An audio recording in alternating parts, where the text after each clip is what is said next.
Assalamualaikum warahmatullahi wabarakatuh. Perkenalkan, nama saya Reja Ardiansa, nomor induk mahasiswa 2014-250. Jadi sejarah berdirinya Bank Syariah dimulai dari pelopor Bank Syariah di Indonesia, yaitu Bank Muamalat. Pada tanggal 18 sampai 20 Agustus bertempat di Cisarua, Bogor, telah diadakan lokarya bunga bank dan perbankan yang dipraksai oleh Majelis Ulama Indonesia. Hasil lokaryanya ini kemudian didukung Ikatan Cendekiawan Muslim Indonesia dan beberapa pengusaha muslim, sehingga pada tahun 1991 ditandatangani Akte Pendirian Bank Muamalat Indonesia. Bank ini resmi beroperasi pada 1 Mei 1992 berkat bentukan tim perbankan Majelis Ulama Indonesia. Jenis-jenis akad jual beli yang ada di perbankan syariah. Yang pertama yaitu murabahah salam. Murabahah adalah akad jual beli di mana harga dan keuntungan disepakati antara penjual dan pembeli. Jenis dan jumlah barang dijelaskan dengan rinci. Barang diserahkan setelah akad jual beli dan pembayaran bisa dilakukan secara mengangsur atau cicilan, atau bisa juga dengan cash atau sekaligus. Kemudian yang kedua yaitu istisna. Nah, istisna merupakan jual beli barang dalam bentuk pemesanan, pembuatan barang berdasarkan persyaratan serta kriteria tertentu.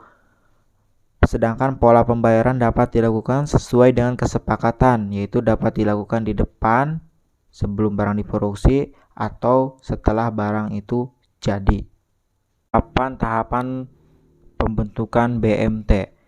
Yang pertama yaitu perlu adanya pemarkasa motivator yang telah mengetahui BMT. Kemudian yang kedua yaitu pemarkasa membentuk panitia penyiapan pendirian BMT atau P3B di lokasi yang dimaksud. Kemudian yang ketiga yaitu P3B mencari modal awal atau modal perangsang sebesar 10 juta sampai 40 juta per anggota agar BMT memulai operasi dengan syarat modal tersebut.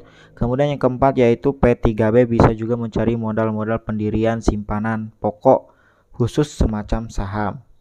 Kemudian yang kelima yaitu mempersiapkan legalitas hukum dengan menghubungi kepala kantor, dinas koperasi dan pembinaan usaha kecil di ibu kota, kabupaten maupun kota. Kemudian yang keenam yaitu melatih calon pengelola, sebaiknya juga diikuti oleh salah satu pengurus dengan menghubungi pihak Pinbuk. Kemudian yang ketujuh yaitu melaksanakan persiapan-persiapan sarana kantor dan berkas administrasi yang diperlukan. Kemudian selanjutnya yaitu modal awal yang harus dimiliki. Jadi modal awal BMT yang harus dimiliki itu berasal dari modal para pendiri. Namun sejak awal anggota pendirian BMT harus terdiri dari minimalnya 20 orang yang merasa secara real mereka memberikan peran partisipasinya. Masyarakat yang bersedia menjadi anggota BMT harus menyetorkan simpanan pokok sebesar 1 juta rupiah atau lebih per anggotanya.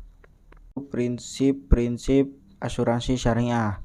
Yang pertama yaitu prinsip tauhid. Dalam prinsip ini, niat dasar memiliki asuransi bukanlah untuk meraih keuntungan semata, melainkan untuk ikut serta dalam menerapkan prinsip syariah dalam asuransi.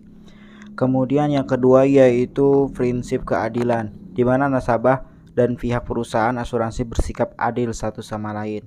Yang ketiga yaitu prinsip tolong-menolong. Hal seperti inilah yang dilakukan ketika salah satu nasabah terkena musibah dan mengalami kerugian, sehingga pihak perusahaan asuransi hanya akan bertindak sebagai pengelola dana saja. Yang keempat yaitu prinsip kerjasama. Dengan adanya kerjasama, keduanya dapat menjalankan hak dan kewajiban dengan seimbang. Yang kelima yaitu prinsip amanah.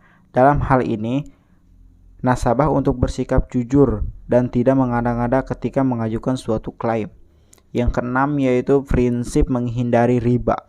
Konsep syariah tidak membenarkan adanya riba, termasuk dalam asuransi syariah, karena riba merupakan hal yang dilarang oleh agama Islam.